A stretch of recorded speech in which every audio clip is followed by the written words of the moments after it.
Hello everyone, मैं हूं Patel sir और आज हम बहुत ही महत्वपूर्ण टॉपिक पर डिस्कशन करने वाले हैं ग्रीन हाउस प्रभाव, जिसको हरित गृह प्रभाव भी कहते हैं। या और दूसरा जो है ग्रीन हाउस, ये दोनों में अंतर है। ग्रीन हाउस प्रभाव और ग्रीन हाउस दोनों में अंतर है, तो इस पर डिस्कशन करेंगे। साथ ही साथ हम बात करेंगे ग्लोबल वार्मिंग। ओके, तो चलिए स्टार्ट करते हैं हमारा आज का वीडियो लेक्चर।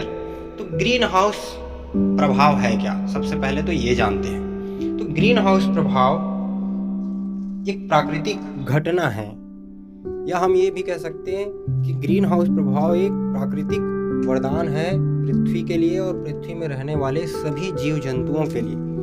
इसी के कारण से हमारी पृथ्वी का जो तापमान है वो बना रहता है, जो कि सभी जीवधारियों के जीवन के लिए आवश्यक है। अभी अगर हम देखें तो हमारी पृथ्वी का औसत तापमान 15 डिग्री सेल्सियस है। औसत तापमान मतलब हमारे 24 घंटे का पूरे तापमान का अगर औसत निकालते हैं तो हमारी पृथ्वी का जो औसत तापमान जो है 15 डिग्री सेल्सियस के आसपास लगभग होता है। लेकिन अगर ग्रीन हाउस प्रभाव अगर नहीं होता तो हमारी पृथ्वी का जो तापमान है, औसत तापमान -18 डिग्री सेल्सियस से भी कम हो सकता था, लेकिन ऐसा नहीं हुआ है। इसी के कारण से हमारी इस पृथ्वी में जीवन संभव हो सका है। अगर ग्रीन हाउस प्रभाव नहीं होता तो हमारी पृथ्वी जो है एक बर्फ के गोले के रूप में जमा हुआ रहता। तो आखिर ये ग्रीन हाउस प्रभाव क्या है, चलिए ये समझते हैं। आप जानते हैं कि पृथ्वी में तापमान का जो कारण है वो है सूर्य का प्रकाश, और आप सब जानते हैं कि सूर्य जो है हमारी पृथ्वी से कितने किलोमीटर दूर है। वेरी गुड, 15 करोड़ किलोमीटर की दूरी पर है। तो 15 करोड़ की किलोमीटर की दूरी पर है, तो ऊष्मा जो है विकिरण के रूप में हमारी पृथ्वी पर आती है। तो क्या होता है कि कुछ प्रकाश के जो विकिरण है वो हमारे वायुमंडल के द्वारा जो है पहले से ही उसको परावर्तित कर दिया जाता है। बादलों के द्वारा, धूल कणों के द्वारा, वायुमंडल के द्वारा वो कुछ प्रकाश की विकिरणें जो है वायुमंडल से ही परावर्तित होती है। इसके अलावा कुछ जो है हमारी पृथ्वी तक, सतह तक पहुंचता है, और वो सतह तक पहुंचने के बाद हमारी पृथ्वी की सतह से टकराता है, और टकराने के बाद फिर से आकाश की ओर परावर्तित होने लगता है।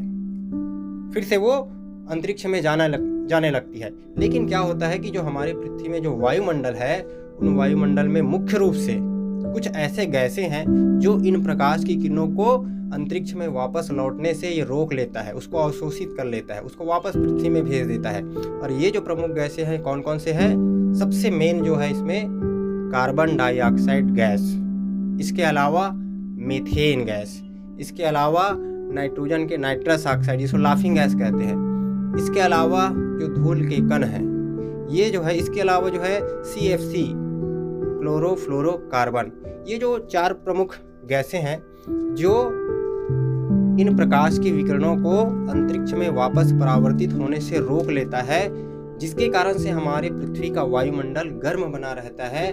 और इसी के कारण से समस्त जीव जंतु जो है की वृद्धि और विकास एक निश्चित तापमान पर होता है। जलवाष्प और ओजोन भी इसमें शामिल है। विकास के लिए उनको एक निश्चित तापमान की जरूरत है, नहीं तो अगर तापमान नहीं होगा, अगर -डिग्री सेल्सियस में चला जाएगा पृथ्वी का तापमान, तो समस्त जीव जंतु जो है मर जाएंगे। तो इसी घटना को ही क्या कहा जाता है, ग्रीन हाउस प्रभाव। मैं रिपीट करूंगा एक बार। सूर्य से प्रकाश की जो किरणें हैं हमारी पृथ्वी से टकराती है, टकराने के बाद ये वापस आकाश की ओर, अंतरिक्ष की ओर परावर्तित हो जाती है। तो हमारे वायुमंडल में उपस्थित कुछ ग्रीन हाउस प्रभाव गैस, जिसमें से मुख्य रूप से carbon dioxide gas, methane gas, nitrous oxide gas और कार्बन क्लोरोफ्लोरोकार्बन गैस, ये जो प्रमुख गैसें हैं इन प्रकाश की विकिरणों को अवशोषित कर लेता है, जिसके कारण से हमारे पृथ्वी का तापमान गर्म बना रहता है। इसे ही ग्रीन हाउस प्रभाव कहते हैं, जो कि हमारी पृथ्वी के लिए एक प्राकृतिक वरदान है। ये तो था ग्रीन हाउस इफेक्ट या हरित गृह प्रभाव। अब हम बात करते हैं ग्रीन हाउस क्या है। ग्रीन यानी कि हरा, हाउस यानी कि घर, या इसी को हरित घर या हरा घर, और हरा क्या होता है, पौधा, तो इसको पौधा घर भी कहते हैं। ठीक है, आप नाम में कंफ्यूज नहीं होंगे। तो पौधा घर क्या होता है, जो ग्रीन हाउस प्रभाव के सिद्धांत पर कार्य करता है। ये ऐसे इलाकों में बनाया जाता है जहाँ पर बहुत ठंड होती है। तो जहाँ पर बहुत ज़्यादा ठंड होती है वहाँ पर कांच का घर बनाया जाता है, जहाँ पर पेड़ पौधे साग सब्जियों को उगाया जाता है, क्योंकि वहाँ पर बहुत ठंड होने के कारण से पेड़ पौधे जो है ठीक से नहीं उग पाते हैं।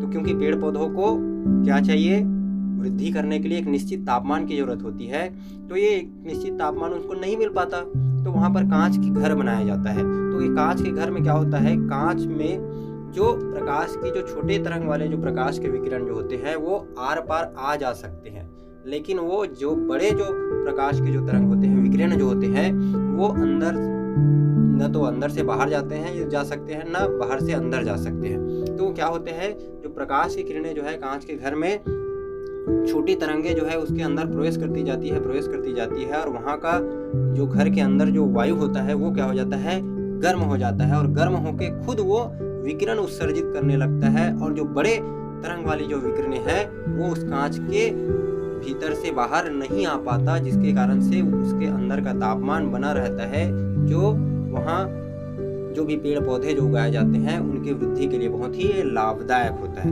तो इसे ही ग्रीन हाउस कहते हैं। यानी कि ग्रीन हाउस जो है कांच का, अब कांच नहीं प्लास्टिक का भी हो सकता है, ये पारदर्शी होना चाहिए, जिसमें आप पॉलीथीन का भी इस्तेमाल कर सकते हैं, लेकिन वो ज़्यादा दिन टिकेगा नहीं।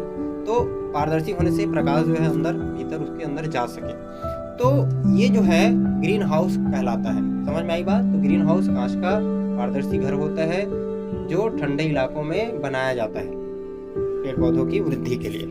अब हम बात करते हैं ग्लोबल वार्मिंग या वैश्विक तापमान, विश्व का तापमान जो बढ़ रहा है।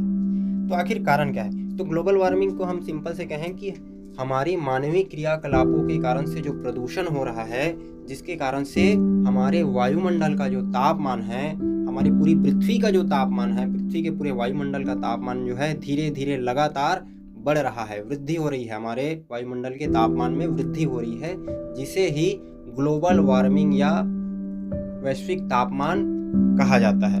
अब ये ग्लोबल वार्मिंग होने से क्या हो रहा है, बहुत सारी समस्या हो रही है, नुकसान हो रही है। आप देखेंगे कि गर्मी के दिनों में बहुत ज़्यादा गर्मी होती है, तो बहुत सारे जीव जंतु, जैसे आपने पक्षियों को देखा होगा, बेचारे जो पक्षी होते हैं वो बहुत ज़्यादा मर जाते हैं, उतनी ज़्यादा हीट हो जाती है गर्मी के कारण से वो मर जाते हैं। ऐसे बहुत सारे जीव जंतु हैं जो गर्मी सहन नहीं पाते और वो मर जाते हैं। बहुत ज़्यादा गर्मी होना, इससे भी पेड़ पौधे हैं उनका ठीक से विकास नहीं हो पाता। गर्मी जरूरी है, लेकिन कोई भी चीज़ संतुलित मात्रा में हो तभी जरूरी है। जैसे कि आप खाना खाते हो, खाना हम सब के लिए जरूरी है, लेकिन आपको कोई अगर 4-5 किलो का चावल बना के एक साथ खिला दें तो क्या आप डाइजेस्ट कर पाएंगे? वो आपके लिए नुकसानदायक होगा। तो संतुलित, तो सभी जीवों के लिए तापमान जरूरी है, लेकिन एक निश्चित मात्रा में, एक निश्चित तापमान जरूरी है। लेकिन जो धीरे धीरे जो है प्रदूषण के कारण से हमारा पूरे पृथ्वी का जो वायुमंडल का जो तापमान है वो लगातार बढ़ रही है, इसे ही ग्लोबल वार्मिंग या वैश्विक तापमान कहते हैं। इसके कारण से एक और सबसे बड़ी समस्या हो रही है। क्या हो रही है कि तापमान में वृद्धि होने के कारण से जो ध्रुवीय इलाके हैं, ध्रुवीय इलाके मतलब समझते हैं, हमारे पृथ्वी के जो ध्रुवीय क्षेत्र में पानी जो है बर्फ के रूप में जमा हुआ है, जिसे ग्लेशियर भी कहते हैं, है ना, बर्फ का पहाड़ बना हुआ है, आप देख रहे हैं। तो ये जो है तापमान बढ़ने से धीरे धीरे ये पिघल रहा है और ये पिघल कर समुद्र में जा रहा है, जिसके कारण से समुद्र का स्तर बढ़ रहा है। समुद्र का जो स्तर बढ़ रहा है, जिसके कारण से समुद्र के आसपास जो भी जो देश हैं, स्थल हैं, वो डूब रहे हैं। तो एक ग्लोबल वार्मिंग के कारण से एक समस्या हो रही है, जीव जंतु में वृद्धि नहीं हो रही है ना, वो मर रहे हैं। इसके अलावा हम देखें जलवायु परिवर्तन, तो जलवायु परिवर्तन जो हो रहा है उसके प्रमुख कारण ही यही है वैश्विक तापमान। तो इन सब के पीछे का कारण क्या है, इनको हम कैसे रोक सकते हैं? यही कि ग्लोबल वार्मिंग के पीछे का सबसे बड़ा कारण यही, अभी हमने जैसे बात किया, ग्रीन हाउस इफेक्ट वाले जो गैसें हैं, जैसे कि कार्बन डाइऑक्साइड गैस, इसका उत्सर्जन बहुत ज़्यादा हो रहा है मानवीय क्रियाकलापों के द्वारा। ये कार्बन डाइऑक्साइड हमारे लिए एक वरदान है, लेकिन इसकी मात्रा जो है हम जो है बहुत ज़्यादा बढ़ा रहे हैं और ज़रूरत से ज़्यादा इसकी मात्रा जो है बढ़ रही है। इसका प्रमुख कारण क्या क्या है? तो इसका प्रमुख कारण है पेट्रोल, डीजल, कैरोसिन, ये जो जल रहे हैं हमारे गाड़ी मोटर में, ये जो है इनसे निकलने वाले जो धुएं हैं बहुत ज़्यादा मात्रा में कार्बन डाइऑक्साइड उत्सर्जित कर रहे हैं। इसके अलावा हम लोग जो है विभिन्न प्रकार के फैक्ट्रियों में कोयले का इस्तेमाल करते हैं, चाहे बिजली पैदा करने के लिए हो या अन्य किसी भी उद्योग में ईंधन के रूप में हम कोयले का इस्तेमाल कर रहे हैं, उससे भी कार्बन डाइऑक्साइड की मात्रा बहुत ज़्यादा हमारे वायुमंडल में उत्सर्जित हो रही है, जिसके कारण से ये ज़्यादा से ज़्यादा प्रकाश को अवशोषित करके हमारे पृथ्वी के वायुमंडल को गर्म कर रहे हैं। इसके अलावा हम जानते हैं कि हमारे जो ग्रामीण इलाके हैं उनमें आज भी खाना बनाने के लिए हम जो है ईंधन का इस्तेमाल करते हैं। उसमें से मुख्य रूप से हम लकड़ी है, जो छेना है, कोयला है, इसका इस्तेमाल करते हैं। तो बहुत ज़्यादा मात्रा में ये भी हमारे ग्रीन हाउस प्रभाव वाले जो गैस कार्बन डाइऑक्साइड है उसके उत्सर्जन को ये बहुत ज़्यादा बढ़ावा दे रहा है। तो हमें इन सारी चीज़ों पर नियंत्रित करना होगा, कंट्रोल करना होगा। इसके अलावा हमने क्या कहा, मीथेन गैस। मीथेन गैस जो है, किसी भी चीज़ जो सड़ता है उससे मीथेन गैस निकलता है। आप जैसे गंदी नालियों के आसपास जाएंगे तो आपको एक बदबू आएगी, उसमें मुख्य रूप से मीथेन गैस होता है। सिर्फ मीथेन होता है ये नहीं कहूँगा, लेकिन उसमें ज़्यादा मात्रा में मीथेन गैस होता है। हम खेती किसानी करते हैं तो कोई भी चीज़ जो सड़ता गलता है उसमें से भी मीथेन गैस निकलता है। लेकिन हम खेती किसानी तो छोड़ नहीं सकते, लेकिन जो चीज़ को हम कम कर सकते हैं उस पर हमको नियंत्रित करना चाहिए। तो हम इन विभिन्न प्रकार के जो मानवीय क्रियाकलापों से जो प्रदूषण हो रहा है, इन चीज़ों को अगर नियंत्रित करें तो हम ग्लोबल वार्मिंग से बच सकते हैं और हम अपनी पृथ्वी को बचा सकते हैं। तो इसके लिए हम और क्या क्या उपाय अपना सकते हैं? ज़्यादा से ज़्यादा पेड़ लगाएं। एक तो हम प्रदूषण भी कर रहे हैं, पेड़ को भी काट रहे हैं, है ना। तो ये पेड़ पौधे जो है इन हानिकारक गैसों को अवशोषित करता है। तो हमें क्या करना होगा, ज़्यादा से ज़्यादा पेड़ पौधे भी लगाने होंगे ताकि हम इसके प्रभाव से बच सकें। तो ये थी संक्षिप्त में कुछ जानकारी अच्छी लगी हुई हो तो आप प्लीज़ लाइक करें, शेयर करें एंड सब्सक्राइब करें। Thank you.